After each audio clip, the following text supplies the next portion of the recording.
Proč jste se rozhodl podpořit kampaň Rozsvíťte své srdce? Ač do této skupiny nepatřím, tak jsou to lidé, kteří nerozšiřují násilí a kteří chtějí svobodně, klidně propagovat svou meditaci, svůj způsob života a kvůli tomu jsou zavíráni. To je veliká nespravedlnost a je třeba podpořit všechny ty, kdo se proti této nespravedlnosti ozývají. Tak já sám jsem zažil pronásledování do roku 1989, tak vím, co to obnáší, když je člověk pod stálým dohledem státní bezpečnosti, když je šikavá všelijakými možnými způsoby. My jsme se o tu svobodu v roce 1989 příliš nezasloužili. A lidé si toho nevážili, protože to pokládali jako něco samozřejmého.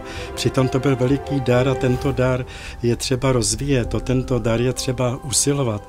To není jednou provždy dané. Nesvoboda toho druhého se stává nesvobodou i pro mě.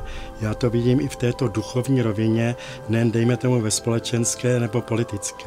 Tak nedávno tady byl čínský prezident, já jsem se zúčastnil protestu, protože byl vítán jako někdo, kdo je v čele ekonomické velmoci, ano, ale zároveň se nemluvilo o lidských právech.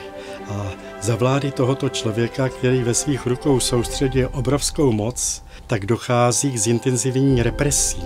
Nejen hnutí Falun Gong, ale také se to týká křesťanů, týká se to advokátů chudých, kvete tam obchod s odebranými orgány, chudí lidé nemají v podstatě možnost se odvolat.